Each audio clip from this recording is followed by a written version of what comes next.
and you could win two tickets to the league phase of the UEFA Champions League. Now, tickets are courtesy of MasterCard, official sponsor of the UEFA Champions League. Are you game? Call 030-2815-789. 030-2815-789 or visit their website on stanbicbank.com.gh. Stanbic Bank, the world on your cards. T's and C's apply.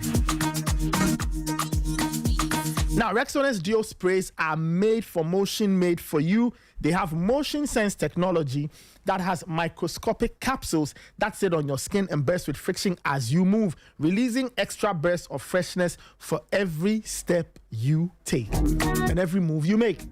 Choose Rexona, choose protection that moves with you.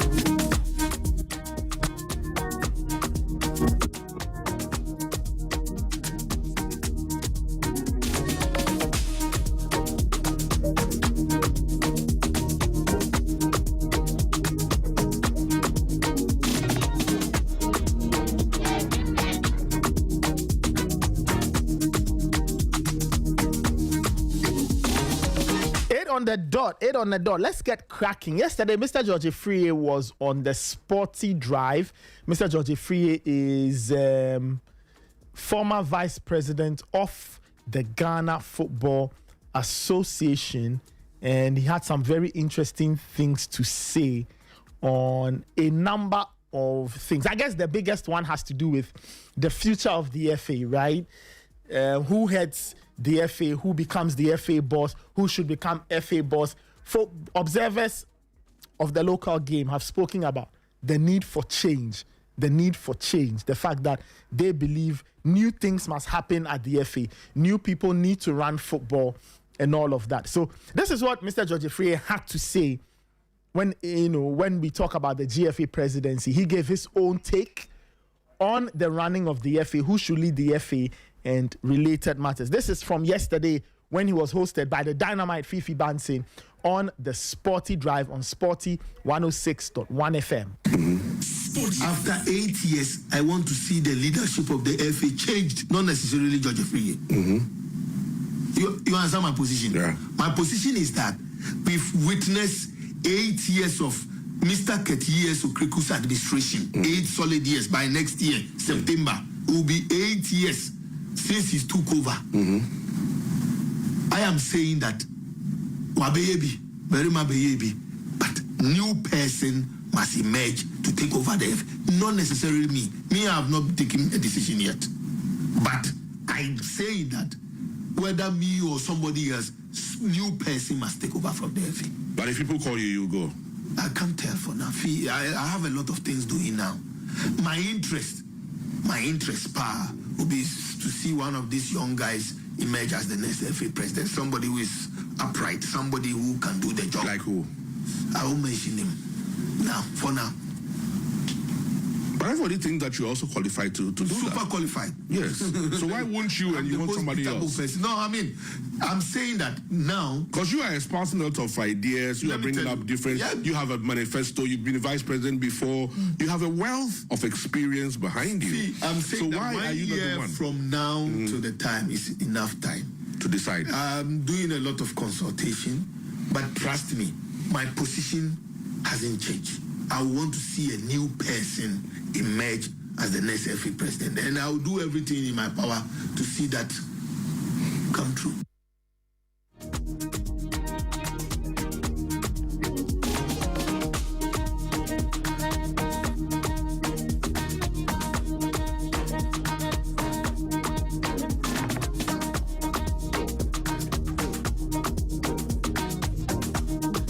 So that was George Kwesi Friye. So that was his take on the GFA presidency. He also had some other interesting bits to say on the Ghana Premier League. He shared a few thoughts on the Ghana Premier League. So let's listen to that, and then we'll get his thoughts on Carlos Queiroz, and then we'll branch into the conversation for the morning. People are putting in money. People are doing a lot of investment, hoping that the league will grow. But trust me, the kind of manipulations that we know here. But see, don't forget, every club owner or club CEO is a friend to somebody. Yeah. And we discuss and we talk among ourselves. Last season, getting to the end of the league, a lot of things. I put it there. It's there on my face. Sometimes these days I decide to put them on Facebook for people to I just put those watch. It's so bad. But football has become some passion for some people. But gradually, the interest is dwindling and it's dying. All right, so Dr. Freya's thoughts on the Ghana Premier League. He says the interest is dying out. And he also shared some thoughts on Carlos Queiroz. Very interesting. Let's hear George Freya on Carlos Queiroz, and then we'll come back in studio, pick apart the issues, and proceed from there. And exactly what they label the coach is what we witnessed at the World Cup. True. But you see, this is where a technical director comes in. If you are a Ghana Football Association technical director who is well versed with the style of Ghanaian football, a defensive-minded coach who doesn't fit our bill. Look, people will say that, oh, Milo came to play one top. No, playing one top doesn't necessarily mean that you are playing defensive. See, am I right? Yeah, because you're playing on the break. You play on the break. Not only that, you see, a certain one top with Sule Muntari here, Kojo Asamoah here is different. Asamoah Gyan. A certain Asamoah Gyan with Sule Muntari and Kojo Asamoah with even Steven is different. It's a more attacking approach. And that is what we are noted for. You went to the World Cup with a lot of wingers who like to express themselves. Look at the list of the 26-man squad. Yeah. It shows that we even went with a minimum defensive style kind of approach. But that's your coach. So that's George Kwesi sharing his thoughts on, I mean, these are just snippets of a very lengthy conversation. If you caught it live on Sporty Drive yesterday, very interesting. So if you missed out, these are just snippets. I'm sure the link to the stream is still active, so you can catch parts of the conversation. Raymond Awada is here with me. Ray, do you have any special interest in some of the things George said? Oh, well, I think it was, first of all, it was a very insightful conversation Fifi Banson had with him. George Freya has been a long-standing member of the football fraternity, still a member. And I think that he himself has been part of the Kwesi Nyantakyi era, been part of trying to be his own man in terms of becoming FA president. And he's been part of other football entities trying to become a mainstay in the Ghana football pyramid. So he's somebody who carries a lot of weight in terms of matters arising in football. And yesterday, I think he made some of his points very well known. He argued his points out very well, like the one you just played about the coach and how he disagreed with the appointment in the first place and why he doesn't think that moving forward he should be the man we should consider for the job because of our football DNA. You know, I think that was his position on that matter. He also spoke about the fact that when we were even considering the coach for the Black Stars, we did not consider having the technical director on board with regards to appointing the said coach. Now, his concerns came from the fact that we went for a coach not paying attention to the profile of players we have and the style of play we are supposed to adopt as a nation. So, again, George Freya was not happy with the fact that we appointed a Black Stars coach without a technical director. He was not happy again with the defensive-minded coach we went for, and even felt that prior to the appointment, broader consultation should have been done to actually arrive at a coach who would play at the World Cup, continue with the qualifiers, and possibly take Ghana to the next AFCON. That was for his thinking. Okay. He also spoke about officiating in the country and how he believes that appointment of referees should be easy, without even considering the fact that a referee may be coming from a particular region where a team may be coming from. Mm-hmm.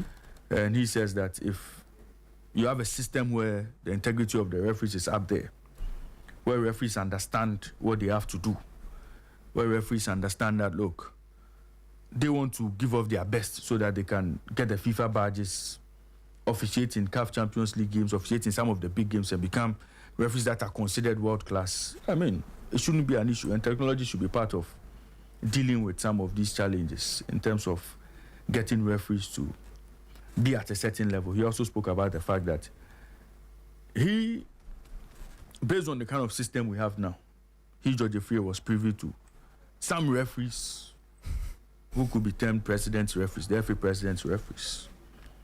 From where he's coming from, he was privy to some of this, arrangements, some of these arrangements within the football space. And also alleged that, there's a lot of manipulation in the game. So there's a lot of match manipulation, especially when some referees do certain things on the field of play, and when some club owners decide to engage in certain practices to skew results in their favor. So he also raised those concerns, and then he came to the point where he was talking about the FA presidency and how he believed that, look, football people needed to do everything possible to make sure that after 8 years, there's a change of the guard, because that was what football people agreed and endorsed when they met with the normalization committee, when broader consultations were done. He felt that some of these issues were addressed then, and that was why he was against the extension of the 3 terms of 4. So he feels that Kurt, as president of the FA within 8 years, has done all he's supposed to do, or what he should have done. And after 8 years, he's supposed to move on from the role. And so whatever it is that he wants to do in the next 4 years, that's after the 2027 election, will not be necessary. So a new face should come. A new face should lead Ghana football. As to whether it's going to be him, he hasn't made the decision, but a new face should take over the Ghana Football Association, and they would also see what they also would bring on board. So he was concerned about a possible 3rd term for the current FA president, and said that he will do everything in his power to make sure a new person emerges as GFA president. If it's not him, it can't be bothered. But he strongly opposes any suggestions that Kurt Okweku should run for a 3rd term as GFA president. And so these were some of the things. And he also had to address matters concerning his disqualification. And I wish it was quite a lengthy explanation. I wish that voice was in the system so we could actually revisit that. So he explained why he was disqualified and how it almost seemed like the system wanted to play him out just so people could run unopposed, because clearly the said infraction was not an infraction at all. And even if it was, there was an opportunity for him to have replaced the said infraction with another club that endorsed him, but that also was not the case. And so, I mean, very interesting conversation George Efrie had there, very explosive. It was a no-holds-barred conversation. He made sure he explained everything he wanted to explain to the public to understand, the position of the Ghana football. He also spoke about the Autonomous League and how for close to 3 to 4 years, there has been no movement on that front. And the control of the Ghana Premier League still rests with the FA. He had concerns with that as well. And so, I mean, it was a very exciting conversation. Fifi Bansin took him through. And I think that he, again, opened up a few other issues concerning our game and why there needs to be changes moving forward. Of course, he gave credit to the FA where he felt he needed to give them credits, especially on the women's front. He said he was quite happy with some of the changes he'd seen there, but largely it's not been too impressive for anybody to call for an extension of a tenure for the FA president. So these were some of the issues he put out yesterday, and I'm sure in subsequent editions of today's bulletins, I'm sure we'll get to catch up on a few of all of those discussions. All right, 8:13. Your comments are welcome. 054-257-1061, 054-257-1061. You can send in your comments. You can send in your thoughts. If you listened to Mr. George Efrie yesterday, was there anything that jumped out at you? You can send in your comments. A little later, we'll open the phone lines so you can also share your thoughts on on that. We'll get to Ghana Premier League related matters in a second.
Time check is 8:15. Your comments are welcome. 054-257-1061, 054-257-1061. This is the Sporty Breakfast. My name is Nathan Kwame. Raymond Yamado is here with me.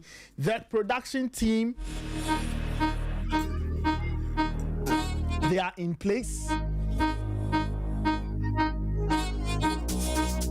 And they are giving us all the support. We'll get to the list of the approved venues for the Ghana Premier League in a bit. It's a very interesting list of venues that have been approved. We'll also see if we can get some more insight onto this or into this. To try and see if we can get some more context, right? Like how have some of these venues been approved and all of that.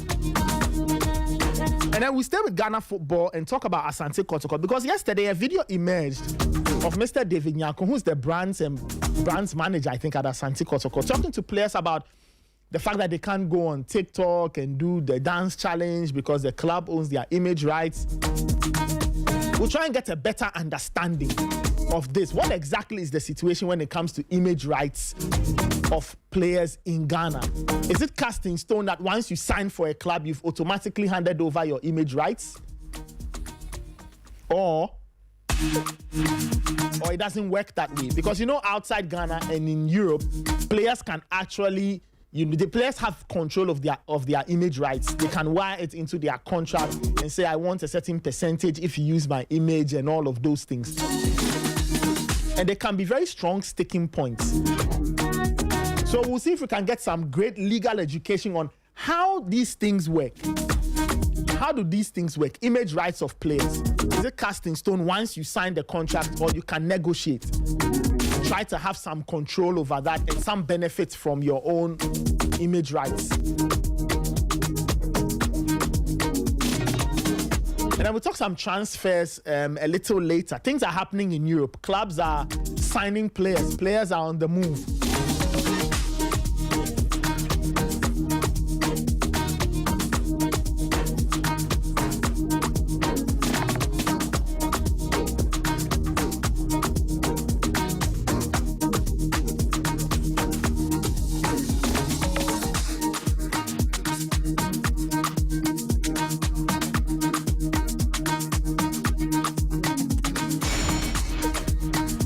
Time check is 8:17. Let's get into the Ghana Football Association's announcement of the venues that have been approved. Whilst we're doing that, your comments can keep coming. 054-257-1061, 054-257-1061. We'll try and go through those comments a little later. But of course, the GFA has announced that 14 venues have been approved, right? 14 venues have been approved following inspections and clearance by the GFA Club Licensing Department as of August 17, 2026. So as of yesterday, following visits and inspections and clearance by the GFA's Club Licensing Department, 14 venues have been approved for the Ghana Premier League 26-27 26-27 season. Now, here's the list. Ray, there are some interesting names here. Aliu Mahama Sports Stadium in Tamale. Correct. Accra Sports Stadium. University of Ghana Stadium at Legon. Dance Park in Bibiani. That's where Gold Stars play their game. In Central Sports Arena in Samareboy. That's where Samatex play their game. TNA Sports Stadium in Takwa. That's Mediame's home ground. Nana Fosu Jiebo Bechem. That's where Bechem play. The AAK, the second sports arena in Basake. That's the home ground for Holy Stars. Tuba AstroTurf for Dreams and Co. Golden City Park, Brekum, Chelsea. That's where they play their game. So Golden City Park is in Brekum. The Baba Yara Stadium in Kumasi. Pando Sports Stadium, that's for Hearts of Lions. Nana Boama Dakon, the second park in Kukren-Tumi. And the Lenkle Sports Stadium in Obuasi. Okay. So the list again. Aliu Mahama Sports Stadium in Tamale. Accra Sports Stadium. University of Ghana Stadium in Legon. Dance Park, Bibiani. In Central Sports Arena, Samareboy. TNA Sports Stadium, Takwa. Nana Fosu Jiebo Park, Bechem. The AAK Sports Arena in Basake. Tuba AstroTurf. Golden City Park, Brekum. Baba Yara Sports Stadium in Kumasi. Pando Sports Stadium. The Nana Boama Dakon, the second park in Kukren-Tumi. And the Lenkle Sports Stadium in Obuasi. Yeah. So those are the venues. At least for now, 14 have been approved for use for the coming Ghana Premier League season. Yeah, I think that if you look at the spread, it spreads across almost all the 18 teams that play in the Ghana Premier League. Apart from Aliu Mahama Sports Stadium, that would be a bit far from all the teams. Mm-hmm. I think that Accra Sports Stadium, University of Ghana, Dance Park, BPN, Samareboy, Takwa, Bechem, Basake area, Tuba, Brekum, Kumasi, Obuasi, Kukren-Tumi. I think that it's a fair distribution. I mean, if the Ghana Premier League want to go hard on teams and say they will not approve certain facilities, I think that those clubs that will not be given the opportunity to use facilities of their choice would have fallbacks within the same catchment area. Mm-hmm. And so if you go to the list, you don't see the Doma Park, mm-hmm. which is an Anajima Bedu, mm-hmm. the second park. But it still won't deny the Doma-based club from having facilities close to them to use for their upcoming season. Mm-hmm. Even if they decide to go very far away, I think that they still would fall within a certain catchment area. That gives them the opportunity to have a pitch to play. And so I think it's been well spread out, and it looks good. I don't know the state of every single facility apart from University of Ghana Stadium that we know, which is in good form, in a good state. I think for most of these facilities, there's an issue or the other. Even Tuba AstroTurf was questioned as to why it was approved, because a lot of people have issues with the Tuba AstroTurf. Okay, but again, look at Pando Stadium. It was in Louis last season. Nana Boama Dako, the Kukren-Tumi Park could be a new introduction because Port City were not in the league last season. Yeah. So obviously, it's a new facility that comes in, and then you have Swedro not being part of this as well. The Swedro Sports Stadium is not part of this league, this list again. So I think that it's okay. Yeah, I mean, this is what we have under the circumstances. This is what the club licensing department, this is what they've identified as one of the facilities that can help us. And so some of the facilities that can help Premier League clubs. So I think that I would see which other ones come on board after another inspection, or after they've been given the all clear to be used. And so I would see how things go. I mean these are facilities that we know already. We know their states. Kumasi Asante Kotoko would always fall on the Baba Yara Sports Stadium, regardless of what state it is in. So, I mean, Hearts of Oak, I don't know if they would take the Accra Sports Stadium or they would move on from Accra Sports Stadium. But what was the current state of the Accra Sports Stadium? Well, the grass is not very fresh, just like the Baba Yara Sports Stadium. The grass is not very fresh, but we are hoping that by the time the league starts, there will be some more water to bring it back to life. So the green grass people should do everything possible to make sure it gets green and it stays fresh for the new season. Or otherwise, I think that all these facilities, they will not be top notch, but under the circumstances, this is what we have, and clubs would have to manage it. Well, you mentioned the Tuba place and the AAK, the second sports arena in Basake. Those two are AstroTurfs. Yeah. Those two are AstroTurfs. I would really love to hear from the GFA or somebody close to the situation, and to find out why two AstroTurfs have been approved for use for the Ghana Premier League, this season, 26-27. Somebody might say, in previous times it was approved, but the point is, why do we still want to use an AstroTurf to play a Ghana Premier League game, especially knowing the challenges with AstroTurfs? You don't get them to be the standard size, and we all know the challenges, the surfaces, the impact on the health of players, right? So I don't know what it is that has gone into the approval of these two places, AAK, the second sports arena, and the Tuba AstroTurf. As for the Tuba AstroTurf, it's used very often. Dreams use it, Atram Devisa, and a couple of other teams across divisions. I think it's one of the AstroTurfs that has been done with the right materials. It's a departure from the whole concrete and artificial grass carpet thing. That's why I think it's always considered for competitions. Otherwise, I don't think it would have been approved by the club licensing department. So I think it's one that is up to standard. The quality of the surface is not one that can cause harm to players. So that's why I think it's constantly being in use. And so maybe that would be the only reason why we are still seeing those facilities on the list. But otherwise, people have complained about the size of the facility. The size of the pitch not being up to standard. And it's a small place. But all of that should, the number of fans who come to watch a match shouldn't affect the approval of the facility. If the playing surface is good, if the security around the dressing room, the inner perimeter, everything is fine, I mean, why not? The club licensing board will approve it. But some teams have expressed concern as to why Tuba especially is being used for Ghana Premier League games. But I mean, it's once the surface is playable, I mean, they would always accept it. Well, we'll see. The NSA is in charge of some of these grounds, at least Accra and Kumasi. As I was asking, I don't know the state of these facilities. The league starts in about 3 weeks. The league starts in about 3 weeks. We need to understand. I think when the NSA boss was in Kumasi, he gave the assurance that the facility will be ready before the start of the Ghana Premier League season.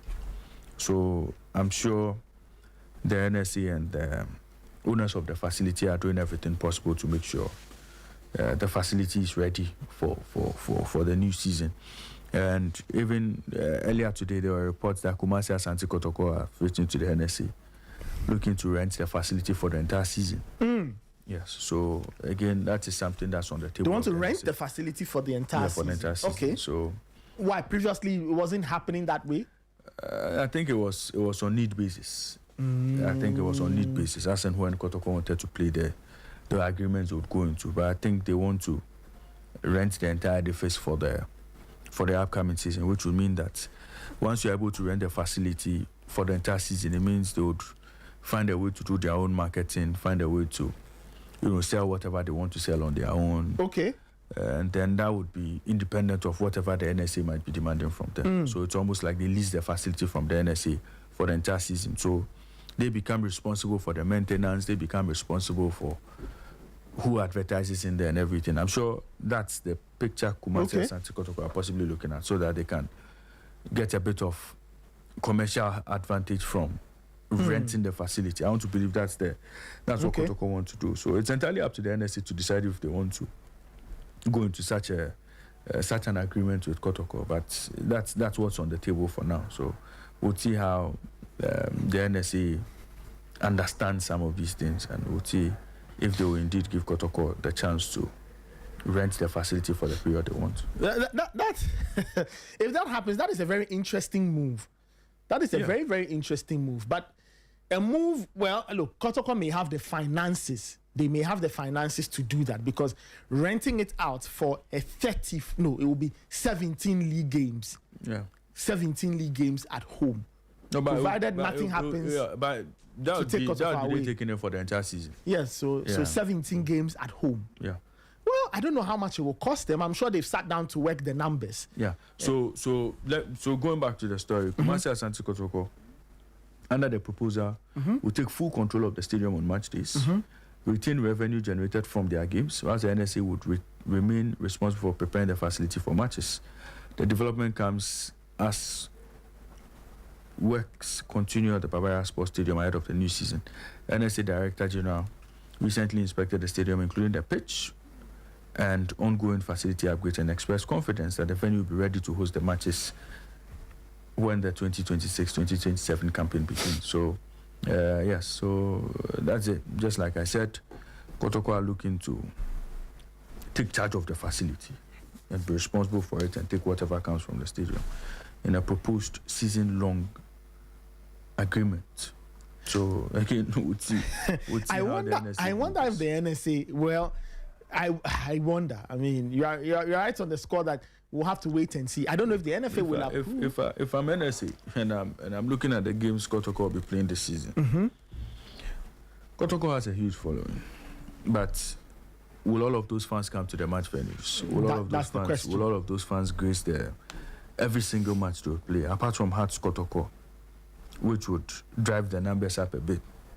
NSA would possibly look at a lump sum to rent the facility for the entire season, compared to what would have come in as gate proceeds if Kotoko were playing games ordinarily on normal days. So it's a bit of a decision the NSA would have to make, looking at the numbers involved. If they believe that Kumasi Asante Kotoko, based on the kind of investments they've done, players they've signed, coaches they've brought in, if they believe Kotoko has what it takes to bring lots of fans to the match venues, they might possibly retain having a share of the gate proceeds. I'm sure that's something they would consider. But if they feel that the league may not drive the kind of audience they want, and possibly if they give the facility out for funerals or for other events or for other clubs to use, if they stand a chance of getting more than Kotoko would be given, then I'm sure it's a proposal they might not consider at all. So it's entirely up to NSA to work the numbers out.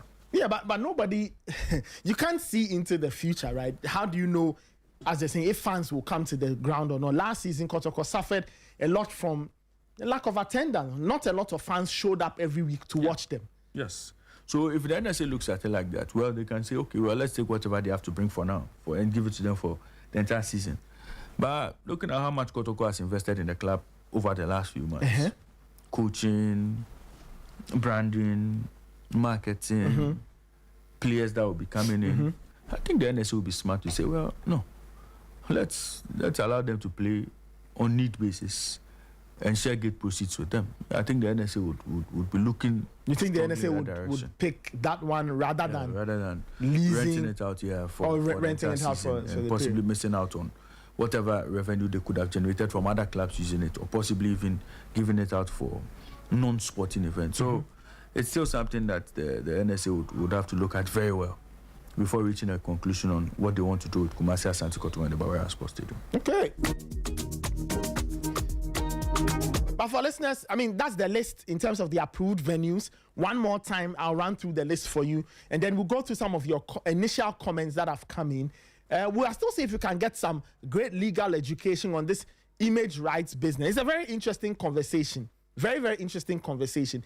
Somebody will say, oh, the statement was an innocuous one. It was to Asante Kotoko players. But I think it opens up the conversation to the wider topic of image rights. Who owns the players' image rights when those things are not explicitly stated or when negotiations are happening? We'll get some legal education on this. But one more time, the list of approved venues for the Ghana Premier League 26-27 season, at least as of yesterday, these were the venues that the GFA had approved after inspection and clearance by the GFA's club licensing department. Aliu Mahama Sports Stadium, Tamale, Accra Sports Stadium, University of Ghana Sports Stadium in Legon, Dance Park, Bibiani, in Central Sports Arena, Summer Boy, TNA Sports Stadium, Takwa, Nana Fosu Jiebo, Bechem, AAK, the second sports arena in Basake, Tuba AstroTurf, that's, how would we describe Tuba? How would we describe Tuba? Tuba is, geographically, where is it? Geographically, I don't think it's in Accra. I don't think it's in Accra. Central region. Tuba is geographically in Accra. We'll have to find out. But is it before or after Kaswa? Before. Tuba is before. Yeah, before. Wonderful. So Tuba AstroTurf, Golden City Park, Brekum, Baba Yara Stadium in Kumasi, Tando Sports Stadium, Nana Buama Dakun, the second park in Kukrentumi, and Lenkle Sports Arena, the Lenkle Sports Stadium rather, in Obuasi. That's where Ashanti Gold 04 will be playing their games. The new Ashanti Gold. Yeah. The new Ashanti Gold. That's where they'll be playing their games. That's where the Division 1 Super Cup or the competition that's happened, that's where the final will be played today. Later today, that's when the final will be played. Ray, you wanted to make a quick comment? No, so Tuba is considered to be in the Gas South municipality. Gas South municipality. So that's Greater Accra. Yeah, so you are doing Makati, Kokrobite, Weja, that's of course, that's still Greater Accra. So they are in Accra. Yes, that's wonderful. That's wonderful. So I was saying that the Division 1 Super Cup, the final is today. It's happening at the Lenkle Sports Stadium. Sempefi race team and Ebusia Dwarfs will battle it out, while Atram Division and Insupom Fidelity will play the third and fourth place game in that competition.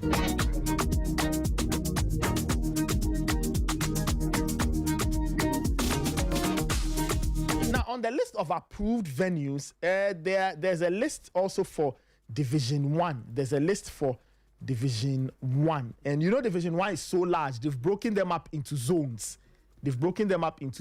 So Zone 1A, Wa Power Sporting Club, they are playing in Wa, at least in terms of their location. Sankara Nationals FC in Yendi, Steadfast Football Club in Tamale. Rezan of Fatai Sahaku's team. Yes, Steadfast. Yes, that's Fatai Sahaku's team, owned by the Honorable Haruna Idrisu.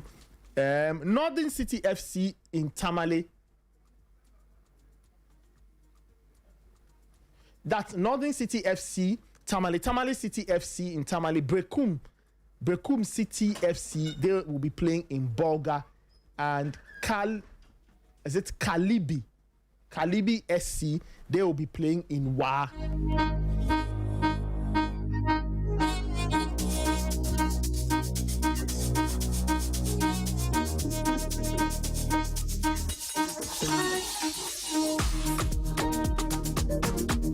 In terms of Zone 1B teams and their location, Yape United, they are based in Buipe. Techiman 11 Wonders playing in Techiman. As Ray said earlier, 11 Wonders are in Techiman. Finally, the locals get to see their team back home. Right? They will not play in another place. Anyway, Bactero Sasana FC, they are based, or they will be located at Sunyai. Techiman Liberty Youth in Techiman. Doma Unity SC in Doma. Wamanafo Mighty Royals in Wemfie. And Victory Club Warriors FC in Wenchi. And KAC Soccer Academy in Sunyai. So those are that's the placement. That's the placement of teams in Zone 1 ahead of the Division 1 season.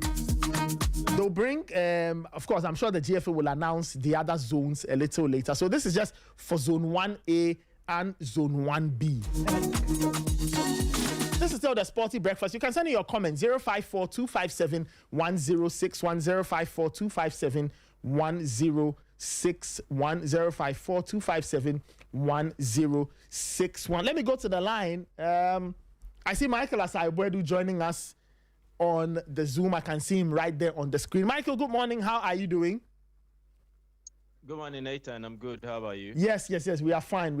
It's nice to to have you on. We were talking about the GFA's announcement concerning the approval of venues, or at least 14 venues for the Ghana Premier League 2026-2027. But Michael, hold that thought for me. You just hold that thought. Hold that thought for me. Ray, before Mr. Selassie Adika is on, Okay. but in terms of context, can you just give us just a bit of a background to this image rights thing that Asante Kotoko people have said, and then we can speak with Selassie Adika?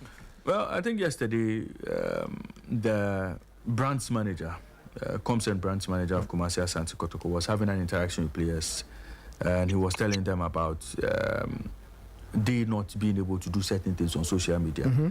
They're not being able to get onto TikTok and do a live or do their own dance related content on social media, because without permission. Yes, he said without permission, because of image rights issues. And so, that threw everybody off a bit, because I mean, for what would it mean for players not to have their own freedom and do whatever they want to do on social media just because they are tied to a club?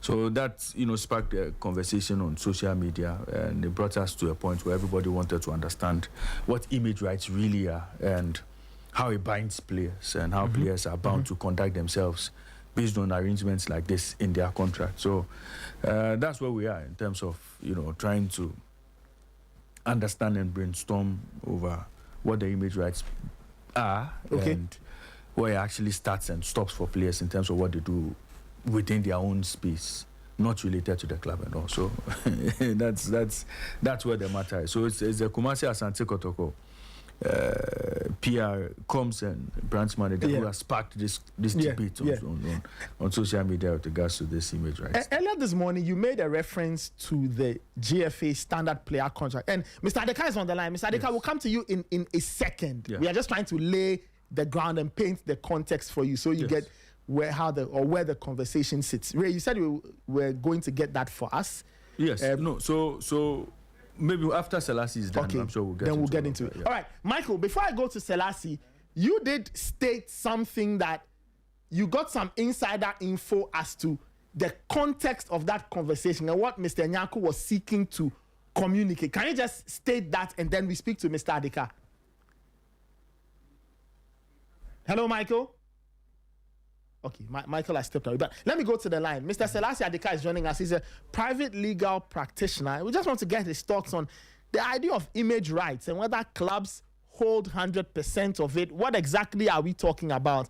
And where do we place this said communication between, or the communication given to Asante Kotoko players? Where does it sit in all of this? Mr. Adeka, thank you so much for joining us. Good morning, and thank you for joining us on the Sporty Breakfast. Thank you, and good morning to all your cherished listeners. And thank you for the opportunity to speak on your platform. Thank you once again. So, Mr. Adeka, image rights, really, what are they? When we say image rights in football, we often hear, conversations around that. A player retains a part of his image rights. The club holds the image rights. What are we talking about, just to paint the context, when we talk about image rights? So thank you. So like everything else in this world that pertains to us humans, there is some sort of pecuniary value, right? And what we're talking about in this context is the value that attaches to the name, image, and likeness of an individual. And it cuts across professions, even you guys. Part of what you do is trade your image rights for your salary, right? Because you sit on before a screen, and even Raymond has gotten to the point where he is now referred to, by his first name, and everybody knows who they're talking about, at least in a sports context. So what we're talking about is the rights of an individual to exploit his name, image, and likeness. And in this context, of course, we're talking about an athlete.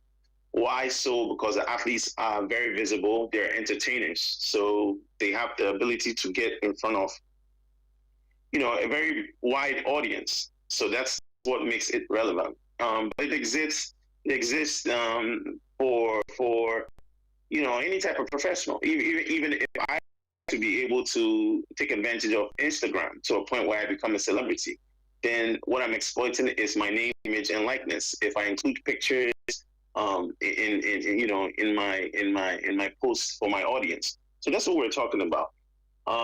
It became relevant in our jurisdiction because of the introduction of the standard player contracts, which we took from elsewhere, more developed ecosystems.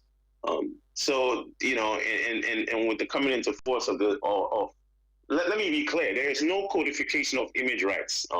The GFA has not codified image rights. In fact, our republic has not codified image rights. We're talking about a common law right that is known in common law as the thought of passing off.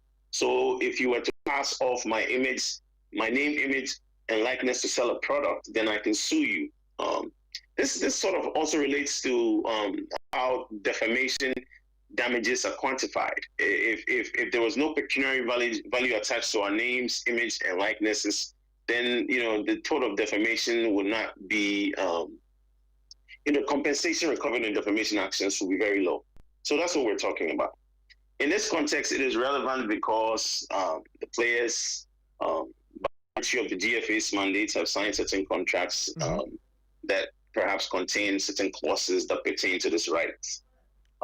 The right itself is a very complex right. In the US, if you've been paying attention, previously college athletes who compete were not compensated. So for years, there was some debate as to whether they were being exploited because college sports in America generates a lot of money, and athletes do not get paid from the money that their performances generate. So a few years ago, there was heavy litigation where it ended up in a compromise. And now that is the number one way that college athletes are monetizing their name, image, and likeness. Some of the athletes that have been able to do this earn millions of dollars yearly. So it's a very fertile area in law. And so I'm not surprised that we are having this conversation in the context of Ghanaian football at this juncture. I see. You did say that as a country, we had not codified, this idea of image rights. When we bring it into our football, and you did say that in terms of football, can you just give me clarity? Is it clearly stated in the workings of the GFA? Do we have anything properly written down in terms of image rights, or we do not?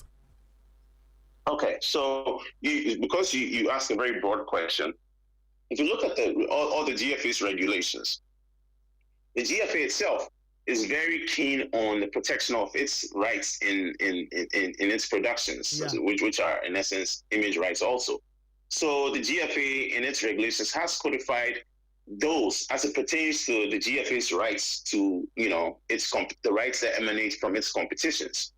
But when it comes to the exploitation of the personal rights the personal image rights, the commercial exploitation of the personal image rights of athletes, there is no codification. The GFA's regulations do not codify it.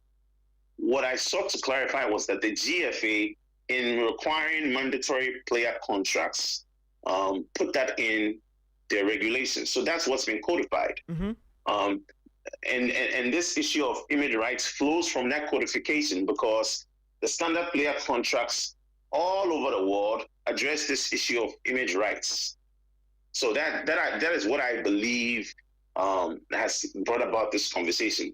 If I listened to the gentleman correctly, he said that the players have handed over their image rights because the new contracts have come into force. So that's why we are where we are right now. Quite interesting. So in this instance, what can be done? And if the gentleman says that players have handed over their image rights by virtue of the new contracts being implemented, does it mean that players cannot do anything they want without the club's approval? Like, for example, going on social media, as he stated, doing TikTok dances, all of those things. It means that players cannot do anything without the club's permission. Is that the case based on the existence of these contracts?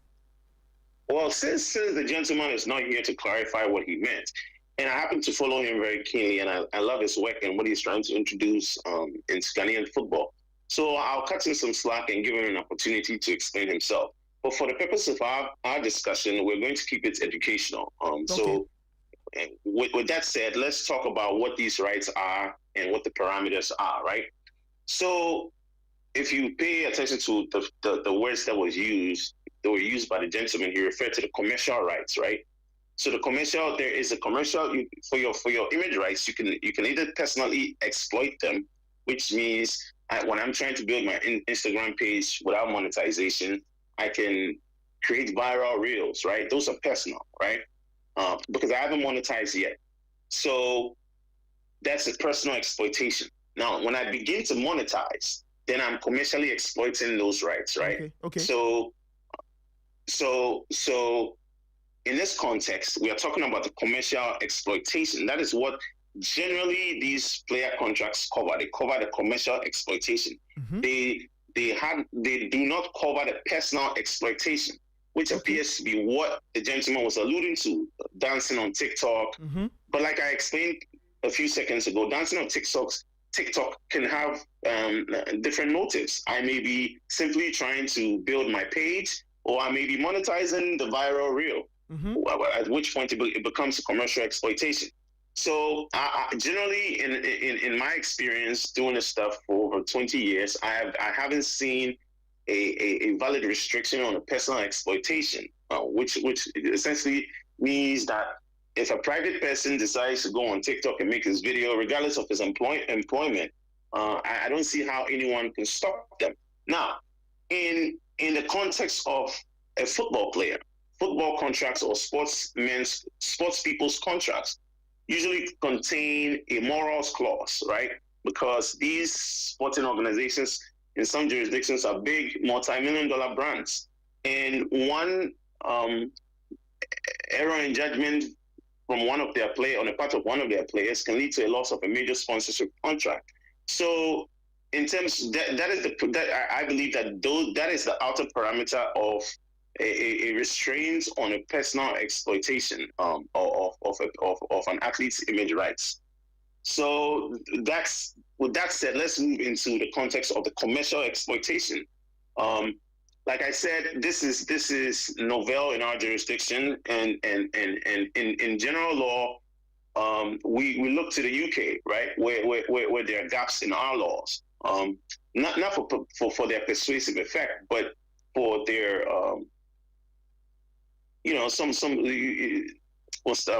I'm missing the word this one, but they're not for persuasive effect. It will be something that we will look at to advise ourselves and to develop our own legal framework, right? So when it comes to the commercial exploitation regarding football players, the UK has dealt with this, and they have put in place two major safeguards. Number one, whereas the clubs can use it for certain commercial activity, the use must not of a specific player's image rights should not surpass that of an average first team player. So that's one limitation that's placed on that. The other limitation is that any restraint has to be reasonable on the commercial exploitation, and that has gone through litigation because obviously we're talking about like serious pecuniary value for some of these players. Mm-hmm. So the default has been that you carve out what activities that you want to use the player's image for, and then you don't use it more than the threshold that I just spelled out, right? Yeah. Anything else beyond that needs to be by a separate contract. So that's the reason why our own Antoine Semenyo signed to one of the most robust sporting organizations in the UK that applies this very law that I'm discussing. Mm-hmm. It's all over our billboards domestically in Ghana, even though he doesn't live in Ghana. Mm-hmm. If that wasn't the case, then Antoine could not exploit his own rights like he is in Ghana. So, in a nutshell, that is the issue of athletes and image rights. I see, Mr. Adeka, I'm curious. So, assuming a player realizes that by signing the dotted line for a club, let's say by default, and correct me if I'm wrong, if by signing that by default something is wired into his contract that hands over 100% control of his image rights to the club for commercial exploitation. Is there a legal remedy to this? Can a player go back and say, wait a minute, this is wired in my contract. I want more control of my image rights. Is there a situation where a resolution can be found where some control can be wrestled from the hands of the club into the hands of a player? Absolutely. You know, and let's just deal with what is in the media space currently. If the brand's manager is the one to inform the players that they have signed away their image rights, let's assume that is the truth, right? We don't know exactly, because I heard you saying Asari Boydu had something to add for contextual purposes. Yeah. So I'm not going to quote the gentleman. We're just dealing with what we are privy to. That calls into question whether the players knowingly and voluntarily alienated those rights. Because if for the first time that they're hearing it is when the brand's manager comes and addresses them, then it raises the question as to whether it was voluntary and knowingly alienated. Beyond that, you know, like I said, there are some parameters that I believe the PFAG is watching very keenly, and that if those parameters are crossed, remember we are in the ambit of FIFA and football law. So the Court of Arbitration for sports pronouncements on these issues are controlling, even though national law also plays a huge part in this. So if anybody feels aggrieved, I'm very confident that in addition to the normal contractual remedies that are available to rescind the contract, if the grounds are fertile, exist. And then there's also arbitration that is available if the players collectively feel as though anything has been done that is unfair. I say this, but also add that I believe that the contracts, as far as those specific terms are concerned, would be standard across board, where the GFA will not be expecting alterations to those terms, because it is in having those standard terms in a document that makes it a standard contract. The teams are free to work around it, but those standard terms are sacrosanct, for lack of a better word. And so the clubs are expected to work around those terms. So I'm curious to see the exact contract that is the subject of this controversy. I'm just curious to see. Interesting times. Mr. Adeka, thank you. Thank you so much for your time. Thank you for the insight you've shared. I'm sure we'll speak again soon if there's a development from this, so we can get some better legal clarification and education on this. Once again, thank you for your time. All right. Thank you so much. That was Selassie Adeka. He's a private legal practitioner, giving us some, we're talking about just the broad theme of image rights and what we can do, why they exist, how they exist, and Ghana's own peculiar context, right, in terms of the clubs, what they can do, what they cannot do, and the options available to players if they realize that somebody has 100% of their legal rights or image rights and they want to get something from that. Because this whole thing about image rights is a money thing. Yeah. There's a commercial part to it. Absolutely. And that's why, that's why the whole conversation was a bit, strange. Because, for any player who has signed a contract, the player, whether he signs it on his own or with the help of a lawyer, should understand some of these things. Okay. So for the branch manager to be communicating these things to the players, almost as if it was the first time they were hearing that, because it's something they do on their own, raised quite a bit of issues. Look, when we went to the World Cup, we saw Fatah Isaaku at every moment, yes, posting content, dancing, singing, whether the team, team content. He was not restricted. The FA had their own media guys in there posting what we needed to see, okay? But on a personal level, he was his own content creator. Okay, he was taking advantage of himself being a celebrity and building his own brand on social media, one or the other, getting his followers and all. Yeah. For his own purposes. So that's where lawyer was talking about, his personal exploitation. Okay. Meanwhile, everything he had to do for the national team, wearing the branded kits, wearing whatever, he did that too very well without any issues. You see, so these image rights that Mr. Nyako is talking about, where do we draw the line? So players need to seek permission before they get onto their own social media pages without their branded Kotoko kits, as they themselves.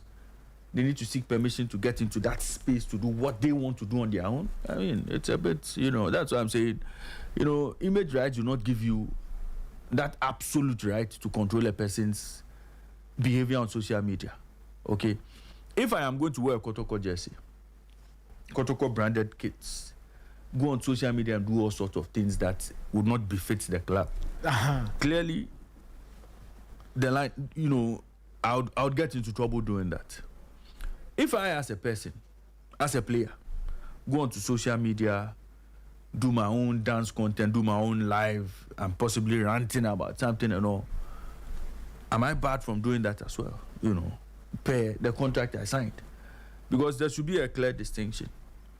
What the club wants me to do, what I do for the club, what the club uses me for, that is the club's exploitation of my image rights. Yes.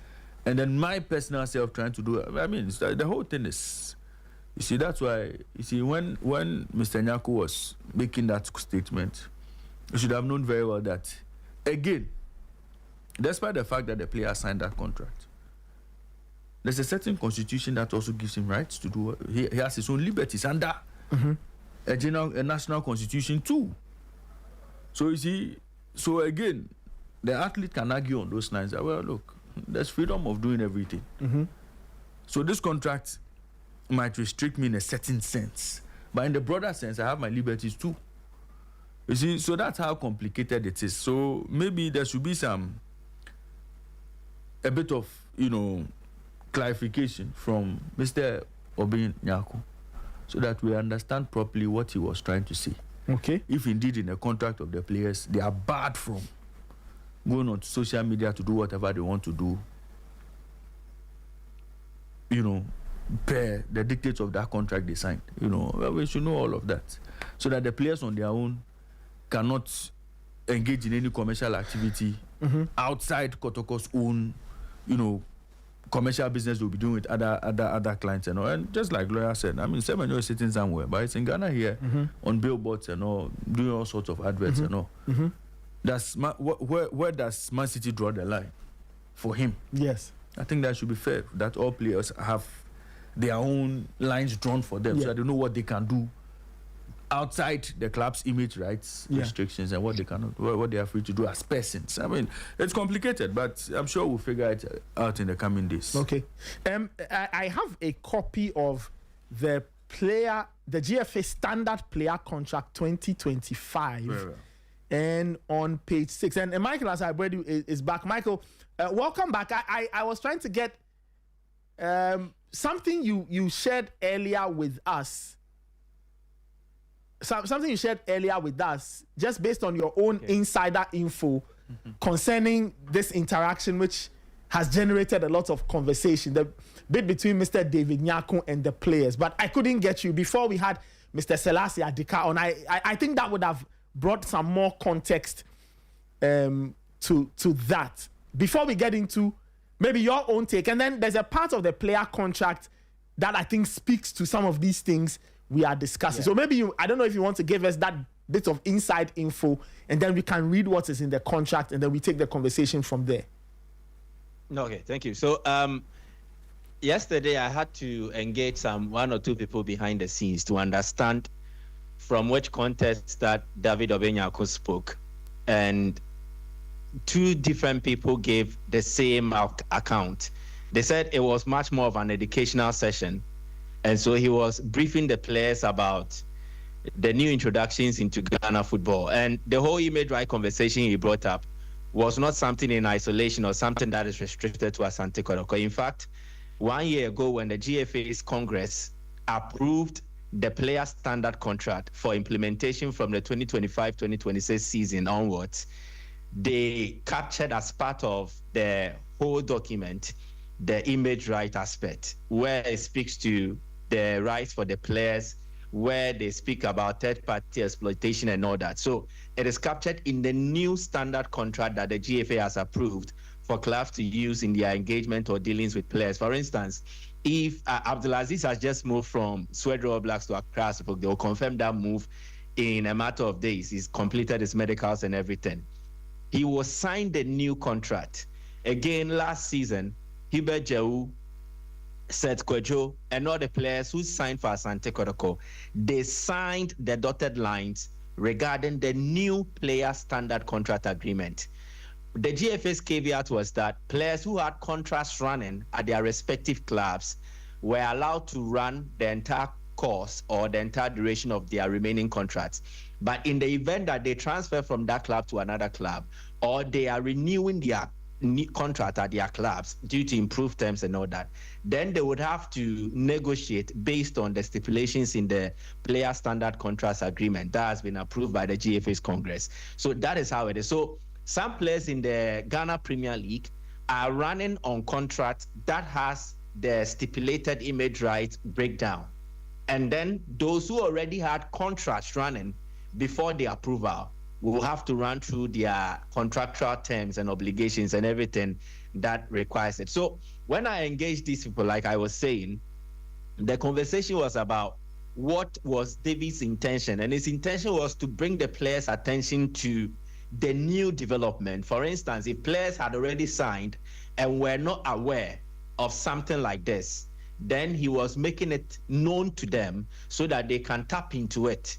And then also they can help to protect the brand. So when he started with his speech, he said that his mission as a brands and partnership manager is to project and project what the club has. And he mentioned that the club has assets and the players form part of the club's assets. So they must be projected and then they must be protected.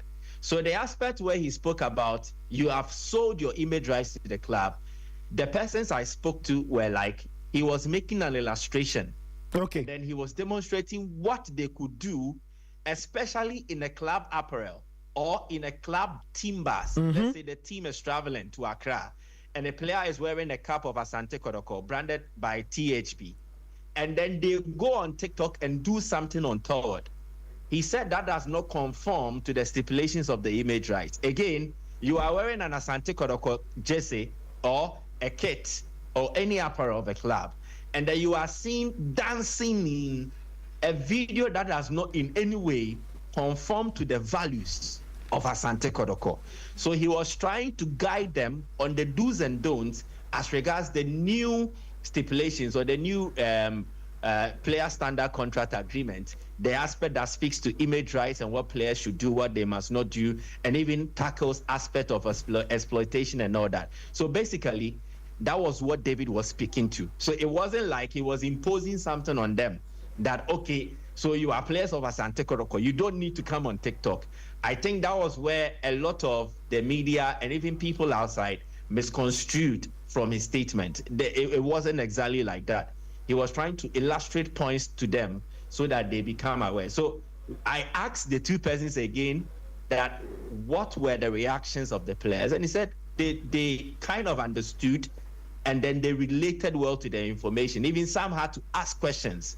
So the video we saw was just some bits of the entire session he had with the players. And that is the explanation I got from behind people who were involved in the whole process from behind the scenes. I see. I think it tallies with when you go to page 8 of the GFA standard player contract, right? Page 8, there's a section 6, marketing, media, and public relations. And I think that part speaks to this subject and related matters. Okay, now it talks about 6.1. So if you go from 6.1 to 6.6, it touches on a number of things. So one, it says players shall participate in reasonable promotional and community and public relations activities organized by the club, its sponsors, or the league, including appearances, interviews, and photographs. Now, it says, while representing the club during travel for club activities, the player shall wear only club-approved clothing and not display any unauthorized logo mark or branding on clothing without the club's consent. I think that makes sense. Then it also says the player shall not, without the club's written consent, engage in promotional or marketing activities, endorse products, or exploit his image, or you can add her image, in any way that conflicts with the club's commercial interests, its sponsors, or the league's principal sponsors. Okay? Then it goes on to say, nothing in this contract prevents the player from undertaking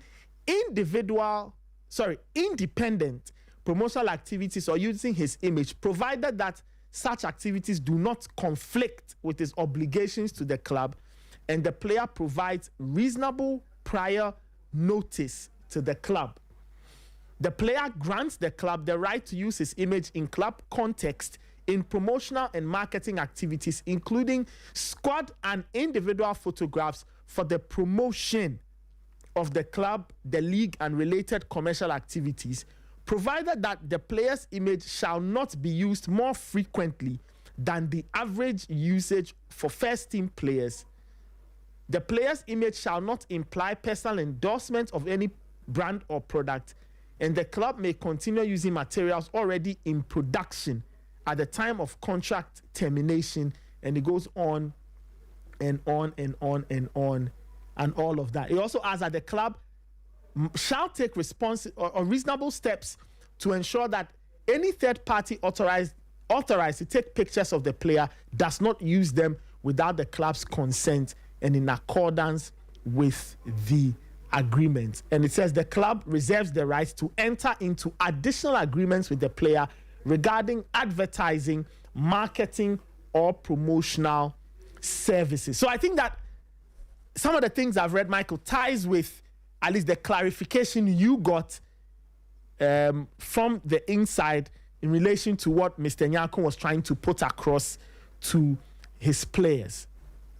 Yeah, exactly. And again, if you monitored some of the grievances shared by some fans of Asante Kotoko regarding the conduct of players on and off the pitch, some owed to players spending long periods on TikTok live sessions, and then it conflicted with the time they were supposed to rest, time they were supposed to focus on recovery, and it did not really help or improve their performances on the field of play. So these have been concerns that have been coming. So it was much more about an insightful session to make sure players were abreast of the do's and don'ts ahead of a new season, so they will curb some of these occurrences where it goes on to affect Asante Kotoko's campaign. So I think Davis'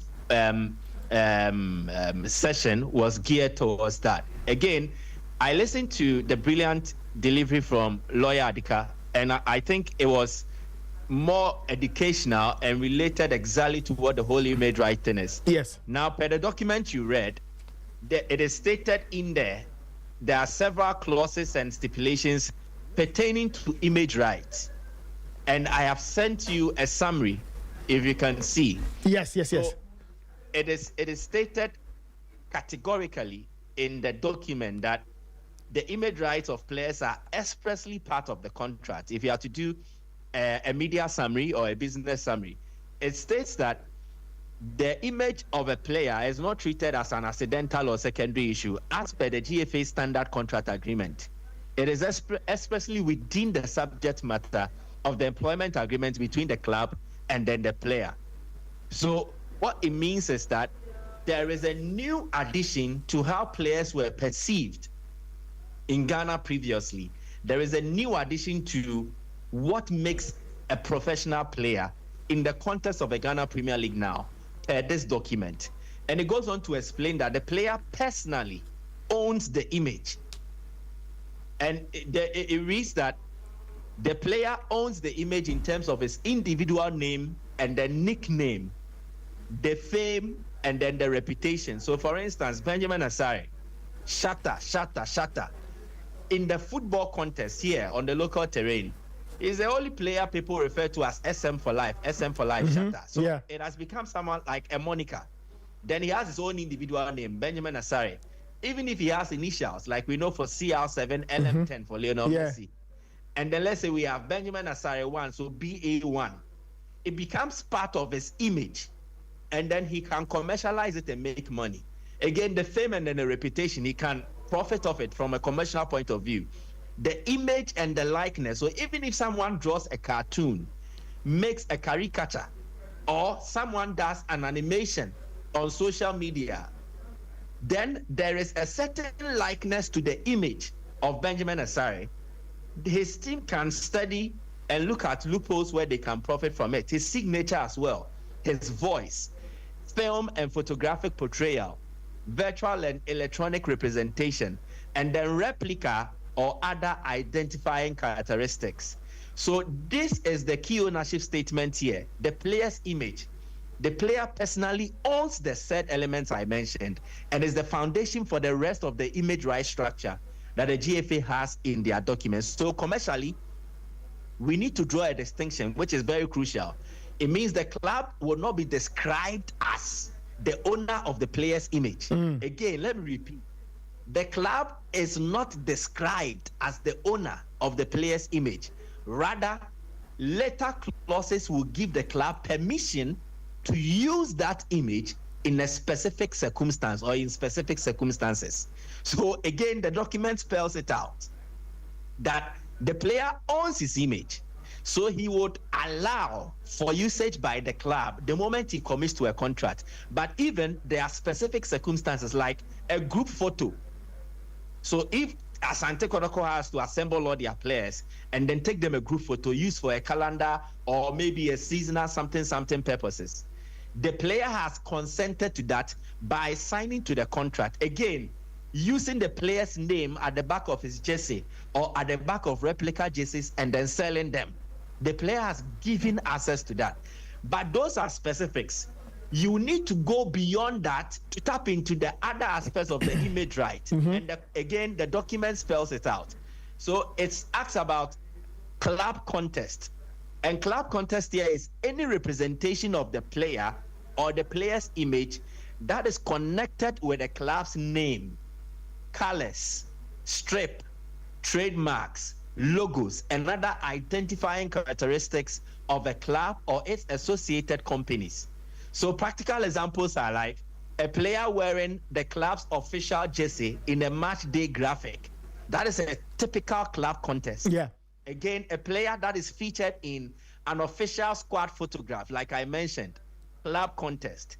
A player appearing next to the club crest in an official sponsor campaign, club contest. A player appearing next to the club, a player independently advertising a non-conflicting local business in an ordinary clothing, and it's not automatically club contest merely because the person is a footballer at that club.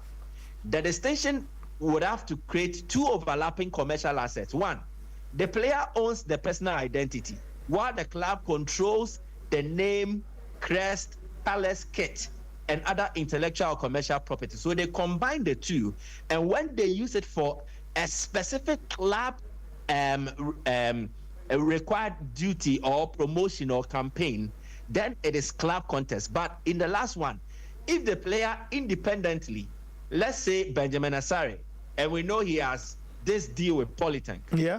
So Benjamin Asare is not wearing a House of Folk apparel or anything that has House of Folk in it, whether they are trademark, their logo, whatever. And he's wearing his ordinary clothing and is advertising Polytank, which does not conflict with a certain business or sponsor House of Folk has that is very similar to what Polytank does, then that is not seen as a club contest, and it is a player profiting from his image right as a professional. So this is another instance. And then the 4, it says that the club cannot use player photographs without limit. Clause 4.2 in the document states that the club shall not, without the player's consent, use or permit the use of the player's photographs for purposes beyond those permitted under the agreement and GFA regulations. So this prevents the standard contract from operating as unlimited permission for any commercial use the club may later choose.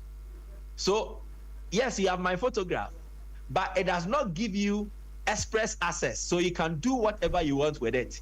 The permission I grant as a player to use my image has certain restrictions. So if it goes beyond that, then the player will need to be consulted again for him to allow for usage in a certain category or in a certain aspect. And so this is also captured in the document. And then for marketing, media and public relations, like you read, clause 6, and it says reasonable promotional duties, 6.1. The player must participate in reasonable promotional community and public relations activities that is organized by the club or its sponsors or the league. And these can include appearances, interviews, and photographs, provided reasonable notice is given.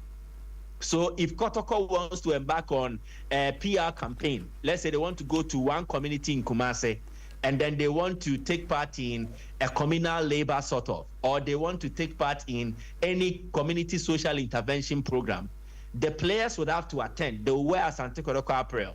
So the arrangement is that when they go, there will be photograph sessions with some of the fans. There will be opportunity to have interviews with the media. The club needs to engage the players, so they allow for them to do that. So that is reasonable promotional duty. But when and as part of calculating the benefits for the player from a financial point of view, it is part of the contract negotiation. So they will negotiate the basic salary, the base salary, and then some of these benefits as part of being part of promotional duties will also be added under the new GFA standard players contract. So you don't just use the player for promotional purposes. The player must earn something from it. And so if you're a GPL player, or if you manage a GPL player, you are listening now, this should form part of your negotiations. So if you are using my player for this number, okay, you can use him for 3. But if it goes beyond 3 appearances, then you need to add this amount of money to the money he will take home at the end of the month. So this should form part of negotiations. The GFA has put it in here so that clubs become aware that if they are to use players for promotional duties, which is reasonable and it is captured in the contract for a specified number, if it goes beyond that number, to what extent do players stand to earn? We sit at the negotiating table. So the two parties, player and his reps, clubs and then their reps, and then they discuss this. This will also play a part in increasing the earnings for the Ghana Premier League player. Then club sponsorship is not automatically personal endorsement. So a team sponsorship relationship and an individual player endorsement are treated as different commercial concepts. So a player may be required to attend an official sponsored club function, but that does not automatically mean the player has personally recommended or endorsed that sponsor's product. And this distinction could be important because where a club has sponsors in such categories, let's say telecommunications, banking, betting, beverages, sportswear, insurance, automobiles, and then consumer goods, a team-wide campaign does not automatically create a personal endorsement contract between the sponsor and the player. So let's say Asante Kotoko has this financial institution, and the player shows up in a club function regarding that sponsor. If the player comes, it does not mean endorsement. And this is to allow players to escape any form of liability. So that in the event, okay, I see Seth Kojo, Asante Kotoko, he's part of Company A, which is into betting. And so I think he has endorsed it. So I go and bet. And one way or the other, I see that I was lured into a certain campaign that did not really help my interest, and I want to see you.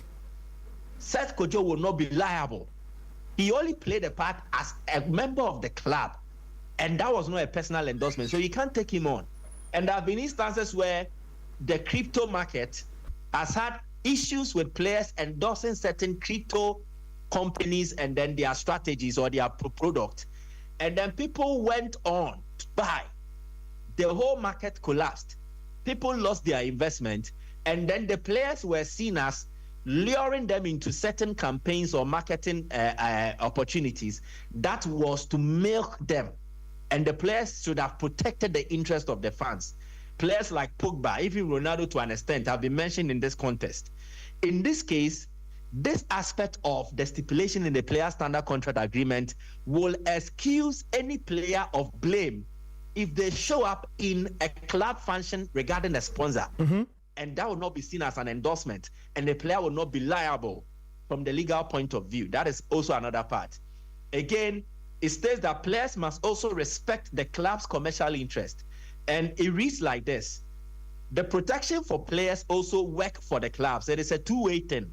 So clause 6.3 is restricting the player from carrying out promotional or marketing activities, endorsing product, or exploiting the player's image in a manner that conflicts with the club's commercial interest, like club sponsors or the league's principal sponsors. So, for example, if Asante Kotoko has an exclusive technical partnership with THB, which is a sportswear company, and an individual endorsement by a player with a competing brand will require careful contractual management, because if I don't wear THB and maybe I am signed to Puma as a player of Asante Kotoko, but I have to, one way or the other, endorse THB product because I play for Kotoko, there needs to be a certain management where the player does not say, because I don't wear, or I am not signed to THB, I can't do this or I can't do that. The contract needs to be managed in a manner where, okay, you promote the THB. It could be verbal, it could be displaying. You can wear the jersey, take a photo, but you are still a Puma contracted player, so that there are no conflict. So you protect the interests of the club because they have a sponsorship and they want to use your image for such purposes. And the player can also protect his endorsement with Puma. So there have been instances where players like Neymar have had to sign contracts with maybe Puma, and the club they play for wear Nike. They wear their Puma boots, but they wear Nike socks, Nike apparel, because the club they represent has that endorsement.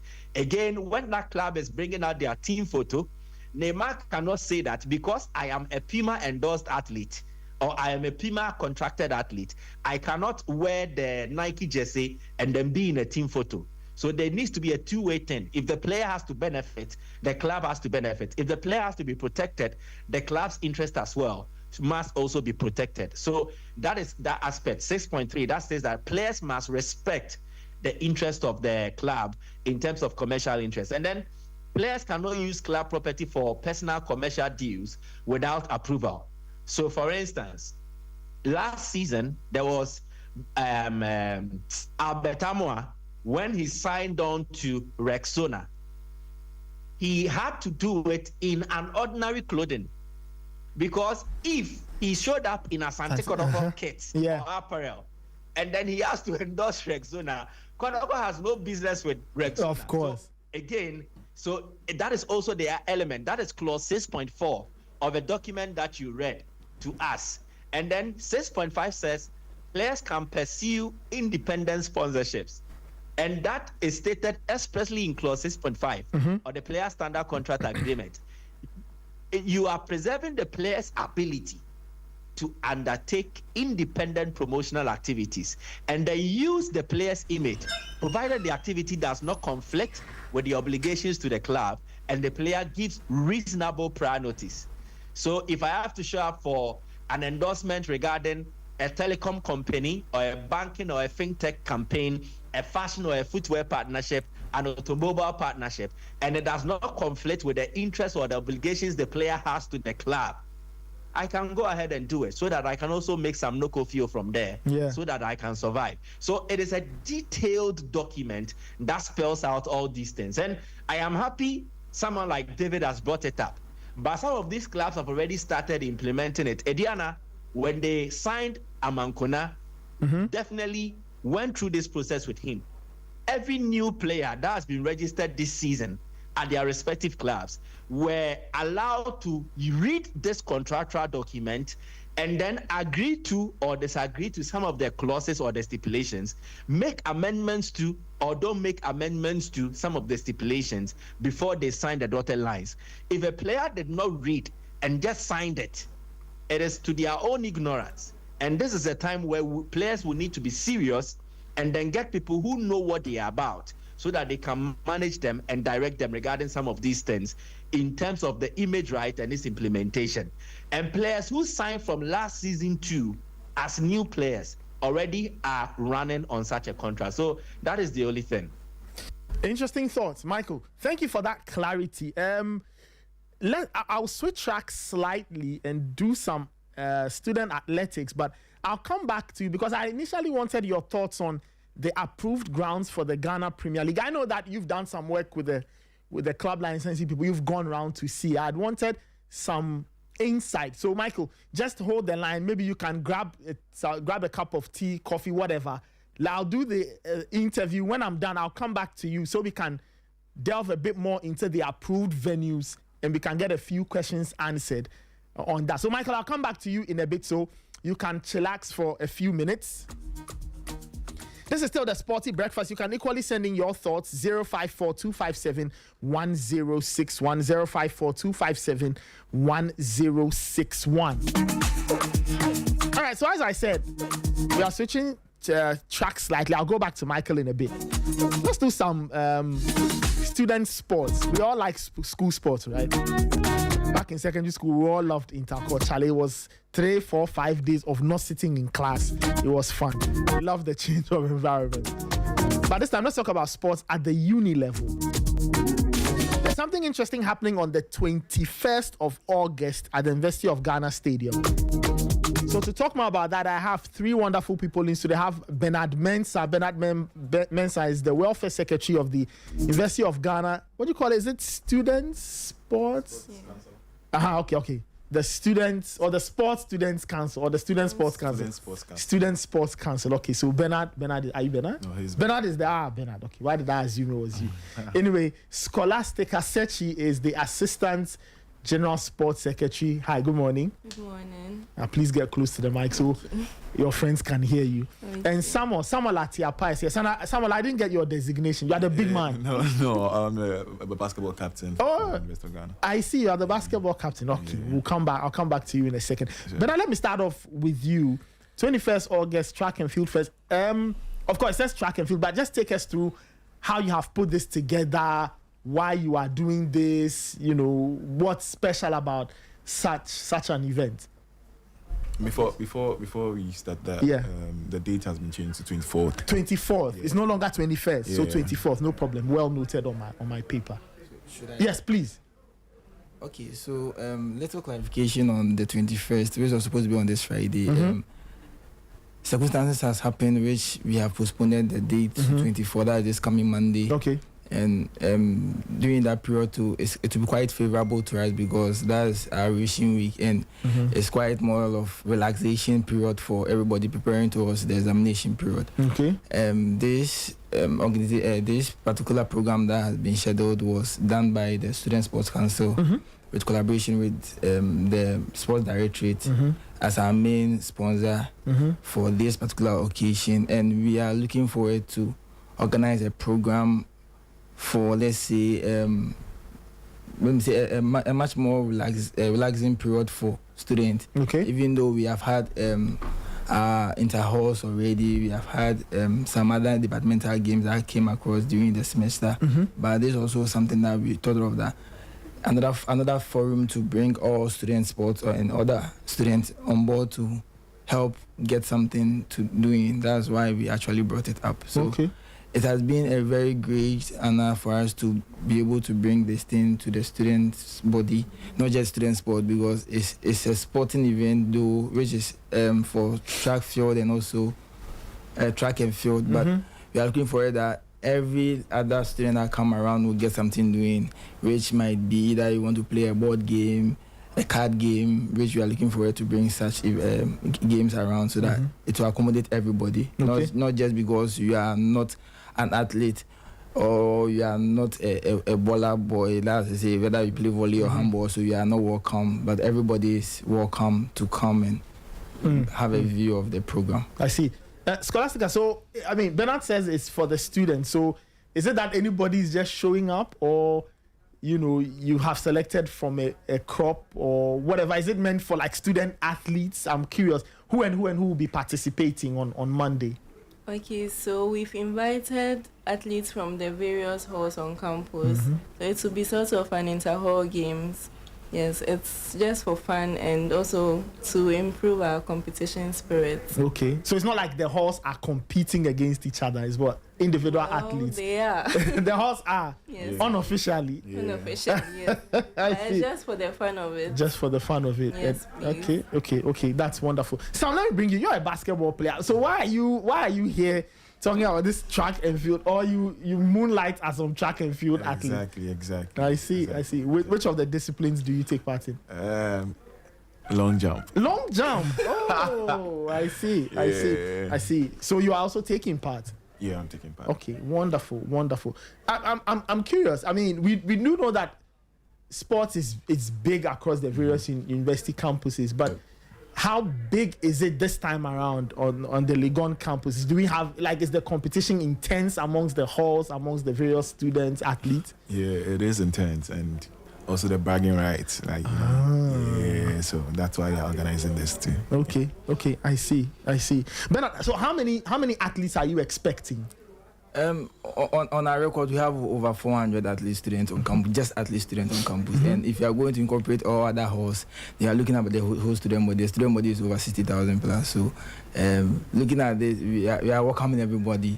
I cannot specifically mention a figure because what if I said 5,000? We plan for 5,000, 6,000 students come. Then what happens to the rest? So, I'm saying this for every student, and we are welcoming everybody. In fact, I think we are welcoming everybody because not just students we are looking out for. If an individual want to come around, come and have a feel, and you want to run, we can give you a track.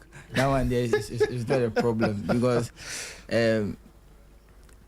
it's a development phase, a holistic development phase, as the directorate is looking forward to. So if you come around and you are willing to help or participate, why not? We'll indulge you in it. Okay. I see. Scholastica, so which disciplines are we looking at? If I show up on Monday to watch, what exactly will I see, or which disciplines am I going to see? Well, you just see athletics, but athletics is in subdivisions. Yes. We have the track, and then we have the field. For the track, we have the sprints, as well as the middle distance, and then for the field, we have the jumps and the throws. Okay. You're not doing long distance? Yeah, we are doing long distances, yes, so please. Sprints, mid and long. Yes, please. And then you'll be doing the jumps and throws. Yes, please. I see. That's where we'll see. Yeah, you know what we're talking about, you know. I see. That's where we'll see Sam, who will be doing. He'll be doing a long jump. Long jump. Yep. I see. So So what? It's a whole day's event. Yes, please. Whole day's event. I see. Starting at 9. At least that's the flyer I see here. Yeah, starts at 9. What time do you hope to end? Latest by 5 p.m. I see. Wonderful. Are there any prizes being given out? Yeah, there will be some trophies on display for the best hall as well as the best athletes. Okay. Yeah. Okay, so I guess the halls that will have the most winners. Yes, please. Oh, okay. That sounds like fun. Is it open to the public? Yes, it is. Oh, so after I do my morning show, I can come and sit down and watch athletics all day. Yeah, you are very welcome. Wonderful. Any concluding words, Sam, you, Bernard, and Scholastica? I'm wishing everybody. Which hall are you representing, by the way? Jish. The Jubilee-ish International. Jubilee. Oh, yeah, so Jish. Yeah. Hey, Charlie. Yes. Oh yeah. This year, I think we are taking it. We are taking the whole tournament. Wow. Yeah. You should expect that. The other halls you've heard, though, Jish have thrown down the gauntlet. They say they want to win everything. Yes. Okay, I see. So we'll see you in the field doing long jump. I see. Talking about. Wonderful. Scholastica, final words, and then we conclude with Bernard. Okay, so first and foremost, I'd like to thank you for this opportunity. I also like to thank the University of Ghana Sports and Wellness Directorate for their support, because without them, we wouldn't have been able to organize this. And I would like to invite everyone out there to come and then have fun and support us. Yeah. We need a support too. You need a support to help you win. Yeah. All right, Bernard, concluding words. Okay, so I think they say we need their support. So I would be very happy if UG Sports students or athletes can have Sporty TV, Sporty FM as our main sponsor. Actually, that's what I was aiming to communicate. And with that, we'll be very much grateful. So at least if we are going out, because we have other activities that are going to happen. We are having Fasu Days happening at Egypt very soon. We're having Wahuk, which happening at Nigeria in October. We're also having Gusa Games that coming next year, January. And for us to get a partner to go with, we'll be very much grateful for that. Okay. And my concluding words will be that we should all be up. Sport is one thing that is not just for the, somebody say that it's not for the academic. It's for students that they came in for, I don't know how to best explain, but I'm saying that sports for everybody. Okay. And everybody can participate in any other sports. And for this particular reason, I would encourage if anybody willing to pass by should come and experience the collaboration and also impact of what the activity will bring. Okay. All right. So it's happening 24th of August. Listeners, as you heard, they changed the date. So it's now 24th. Next Monday. Time stays the same. It's 9 a.m. at the University of Ghana Stadium. Track and Field Fest is being put together by the University of Ghana Student Sports Council, the UGSSC. Guys, thank you for coming through. I was speaking with Bernard Mensah, who's the Welfare Secretary of the UGSSC, Scholastica Sechi, who's the Assistant General Sports Secretary, and Samuel Atiapa, who's a basketball player / long jumper. Yeah. And there's a Legon Basketball League. We're having the 2026 finals. Okay, when is this? This Sunday. This Sunday? Yeah. What time? 6 p.m. Yeah. And which teams are competing for the championship? So we have the Reapers and the Panthers. The Reapers and the Panthers fighting for the championship. Exactly. Or what the basketball people call the chip. The chip. All right. Ladies and gentlemen, thank you so much for passing through. All the best with your event, and I'm sure we'll meet there. Sure. And we'll see some great track and field events happening next Monday. Active. Wonderful.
they finalized works ongoing at the near J Kraku. So they did Vision FC. Accra again, they did Accra Sports Stadium. There was the Legon Sports Stadium as well. They looked at all these facilities. So in terms of Accra, what I can say has been approved would be Legon and then the Accra Sports Stadium. And maybe if you want to add Tuba AstroTurf, near J Kraku has yet to be approved. And that is one of the venues yet to be approved. Then they moved to Eastern Region on Thursday, and those were just for 3 Division 1 League clubs and then 1 Premier League club, Port City. And Port City have sorted out their venue, so they will play at home at the Kukurantumi and Abuama Dakon, the second park. And so they'll be playing their games there. Then from Friday, August 7, it was Upper East and then the Northern Region. And Karela at the Ali Mahama Sports Stadium, they had their venue approved, and so they are sorted as regards the Premier League teams. But for the Division 1, there is Brekum City, there is Real Tamale United, Tamale City, Northern City FC, and Steadfast FC. Then Saturday moved to Northern and Upper West, a continuation where there was no Premier League team.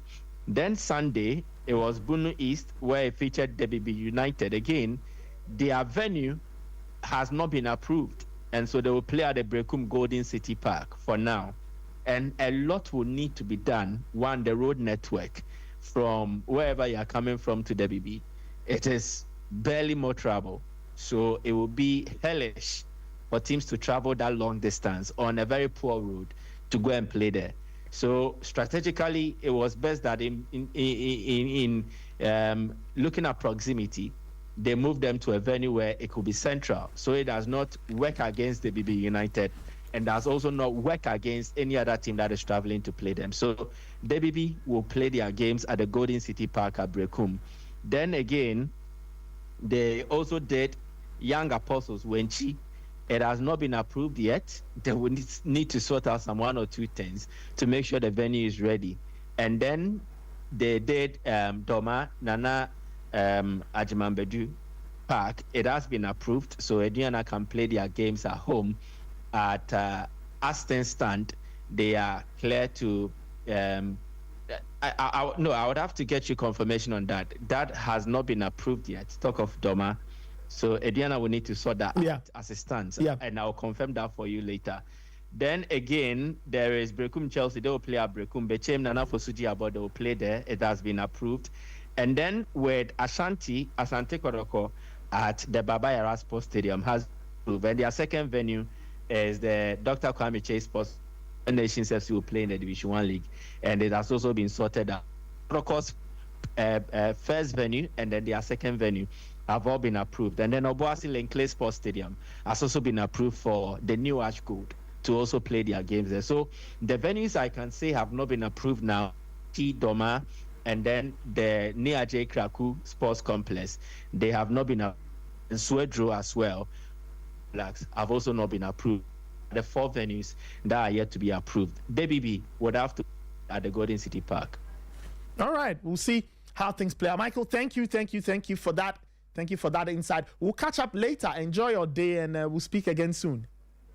Thank you very much, Nathan. Bye-bye. Wonderful. That was Michael Asaribedu joining us from Sporty 91.3. Time check is 9:48. Let's open the phone lines. We'll take a couple of calls, and then we'll call it a show. 054-257-1061. 054-257-1061. 030-279-4805. 030-279-4805. Let me take this caller. Hello. Yeah, good morning, Nathan. Yes, good morning. Honorable, Asante here. All right, Honorable, please go ahead. I want to go a bit into the image rights agreements that the people are talking about with the carefully. Yeah. Must it be DSA's responsibility to add those things to the player agreement? Must it be? Sorry? Yes, I was asking if it is DSA's right to add those image rights input into the player and club agreement. Well, it's when it's part of the GFA standard contract. Yes, it shouldn't be, because you see, all those things that you guys are talking about, I think are bylaws, rules and regulations of clubs. So if you are in a club, you can't wear a club shirt to do this or that. Yeah. But your image right is yours. That is why when you hear Real Madrid renew somebody's contract, they talk about the image right. Yes, it's he true. Has this amount of money. Yes. Aside the contract he signed. Yes, but it's stated in the separate GFA document when it comes to image rights. It states that the image rights belong to the player. Yes, it belongs to them. So if the player is not wearing a club jersey or any colors or logo concerning the club, and on TikTok deciding to do his own thing, the only thing that has to restrict him is bylaws of the club, not an image rights issue. Because when it comes to image rights, it's a separate thing from the player's contract, because the players have to benefit from their image in terms of the club wants to use it for advertisement or something like that. Yeah. But if it is added to the contract, then it becomes like the team owns the player for good. That once he signs he sign a contract with the club, they can't do any advertisement, they can't do anything on their own because they are the modified property of the club. It shouldn't be so. The players should just understand the bylaws and rules and regulations of the club. That you don't say on social media after 10 p.m. Those are simple rules and regulations of any club or a club picks up. It shouldn't be a contractual issue. So they should leave the guys. Some of them are making even bigger money on side issues than the club is giving them. The fact that the club has given them image and they have been popular or something like that, they are making more money via social media than the club is paying them. So if you want to own the image right, you have to pay extra money or do a different contract for the players in terms of their image, so that you can use them to sell for high cents or something, and they know you are taking a portion of money for that. Thank you, later. All right. Thank you. This is still the Sporty Breakfast. Trying to figure out the knobs and buttons all at the same time. You can also send us your WhatsApp messages. I'll go through the messages before we leave, but you can send give me a call 054-257-1061. Let me take this caller. Hello. Good morning, Nathan. Yes, good morning. This is Patrick calling from Tema. All right, please go ahead. Nathan, how do you call it? At the beginning of your show, right? Yep. You made mention of the GFA Congress. Yes. You remember you said something? Yes. But if I may ask, please. Do you call that in Congress? But it's a Congress, is it not? Do you know the reason I'm asking? Why? You go and the president will come and stand, read. This one will come and say, the general secretary will come and stand, read. They don't allow any contribution, interjection into what they say. You call that a Congress? But they do allow. But they do allow opinions. Nathan, they don't. They don't allow Nathan, opinions. maybe you've forgotten. Maybe you've forgotten. They don't. Do you remember the time of Nyantichi? They do. Do you remember? Yeah, I remember I've covered a lot of congresses. No, I'm not talking of Nyantichi's era. I'm talking about now. Nyantichi's era was the time they allow members to make contribution, raise issues, bring suggestions. But now they don't allow it. And I'm saying, but how is this? Because the last Congress or so, they allowed people to air their opinions. Nathan, please, maybe you check and you see that they don't. They will tell you, if they bring the Congress, it's just you raise issues before we meet there. Yeah, I know they have a procedure of doing their thing. So you don't call that in a Congress. It's just like reading a manifesto to your party members. And with the issue of player image right, Nathan, do you remember last season what happened at Kotoko? Do you remember? What exactly happened? When the players were doing unnecessary things. You remember? Yeah, I remember. You remember? Yeah. Which organization's name was mentioned there? Was it Kotoko or the players? It was Asante Kotoko. Thank you very much. Thank you very much. A player can go on social media, be saying things. Does it affect Kotoko's brand or the player? It does. If I may ask. It affects everybody. It affects the club and the player. So they have every right to control the players. It's not like Europe. Listen, even Europe, they're professional players. When they do something and it affects the club, what does the club do to them? The club punishes them. Thank you very much. But you know, Ghana, meaningly, for being a player, said the men are well educated and they would know the do's and don'ts. So they have every right. Maybe they've not gone through the new standard contract by the FA. The players have not. Because most of them, excuse my language, cannot read. No, but that's what David was doing. David was trying to educate them yesterday on. Thank you very much. But some, if I may say, some journalists, they construed what he said, and they were like, "Oh, you don't have the right to tell them this." You see, because they've also not read the new contract. Thank you very much. All right, thank you. Time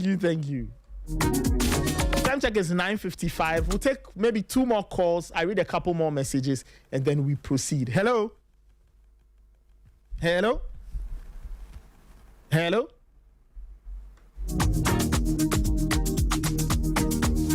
All right, 054-257-1061, 054-257-1061, 030-279-4805, 030-279-4805. That's still the Sporty Breakfast. We'll take maybe one more call, and then we'll proceed. Hello? Okay, we don't have a caller on the line yet. This is still the Sporty Breakfast. We'll take one more call, and then I'll read your messages. Hello? Good morning, Nathan. Yes, good morning. How are you guys doing? Yeah, we are fine. Yeah, I'm on the line. All right. Tomorrow, I'll go to the Congress. Yep. I said tomorrow, I'll go. The Congress on Thursday. Thursday. Yes. Then I'll be there. No problem. But you are going to be there in which capacity? Oh, I pass that road. But they won't allow you in there. Oh, make you no worry.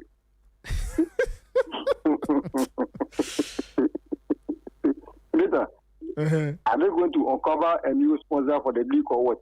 I really do not know. I haven't seen the Congress agenda yet, but from what I know, I don't think that's on the menu. Is the government going to invest in the league again this season? I do not know if the government will invest. So, who is going to cover the league this season? As in what? The coverage. The coverage, the TV coverage. Because I know that the games will be on TV. I don't know if it's at the Sun Way. I don't know if it's at the Sun Productions. But how many years was that contract? I think it was more than a season. It says it will be on Adesa. So at least this season, it's also on Adesa and their partner platforms. Okay. Have a good morning. Okay. All right. Thank you. Time check is 9:58. Let me see if there's a caller on the line. Hello? Okay, there isn't.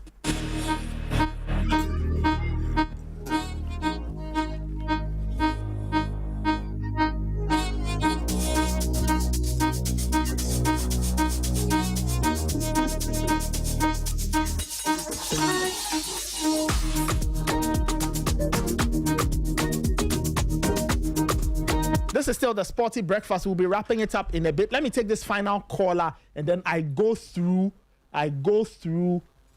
some comments. Hello. Yeah. Once again, yes.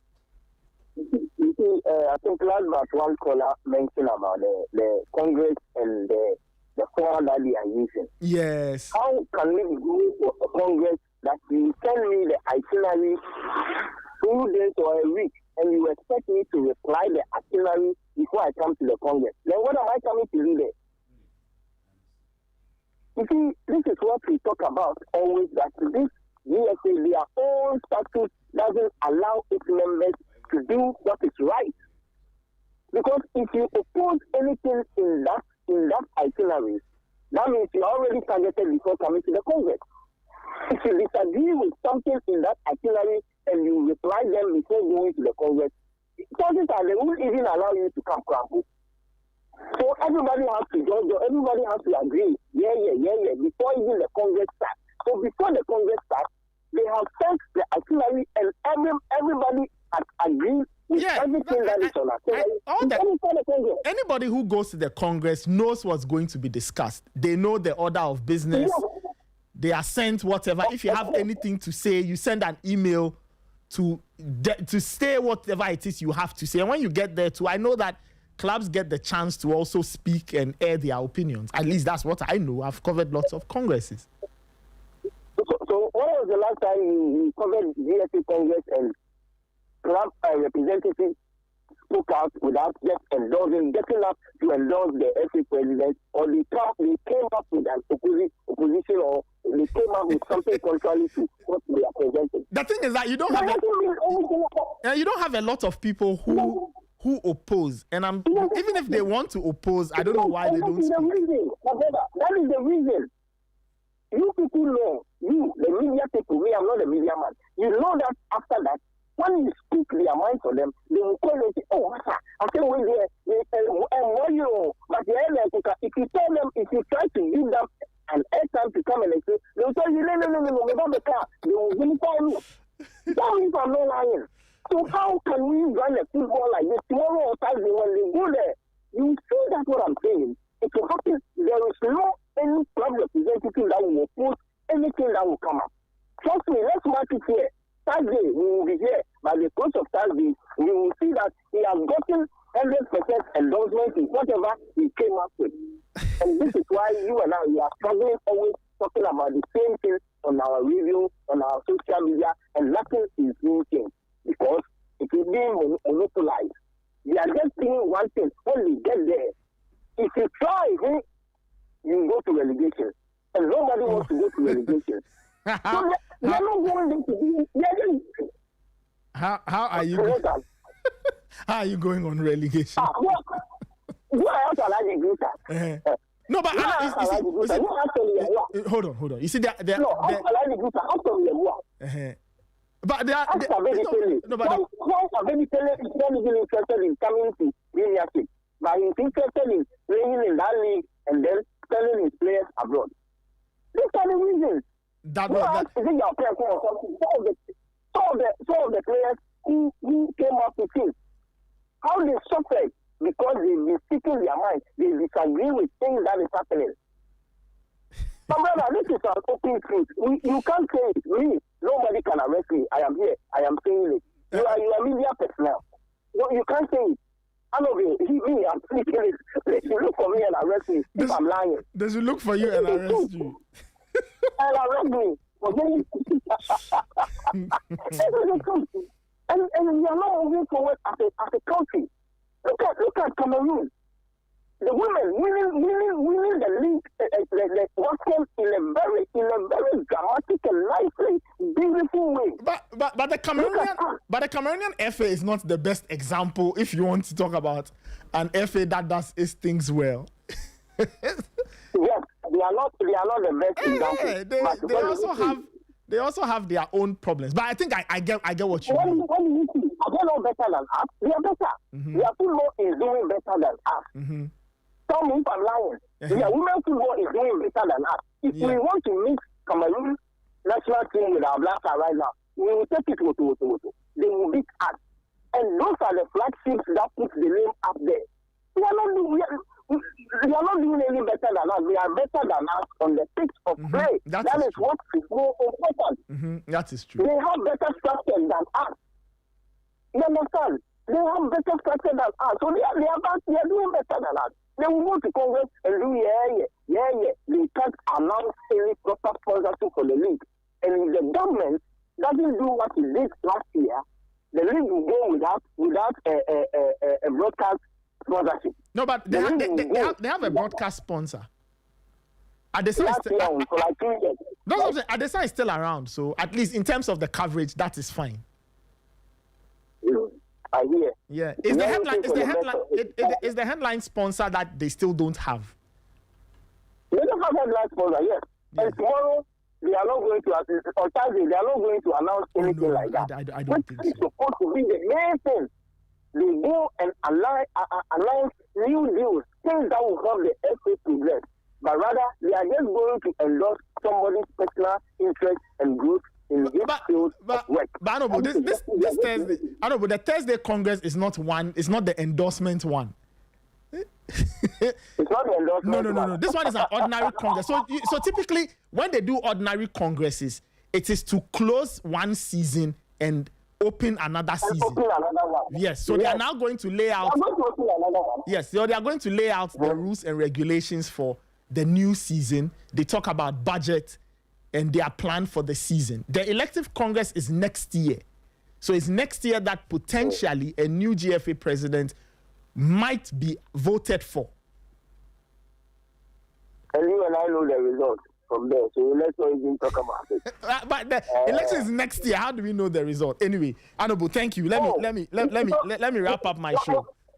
Let me wrap up my show. Where you know? Just as I know. Nah. You also know. So. All right. Thank you for your call. All right, Kofi from Broadcasting. Let me read this message and then we head out. This one says, I listened a bit to the George Efriye interview. I didn't understand the bit where he said government can't be stopped from interference in GFA matters because they give the GFA huge amounts for all the national teams. Is it not the responsibility of the government to fund the national team? GFA does not own the national teams. I was a bit surprised at that statement. Perhaps I didn't get him well because he was a GFA vice president years ago. Okie dokie. All right. All right, that's our show for the morning. Many thanks for listening. My name is Nathan Ko. I did this with Raymond Yamado.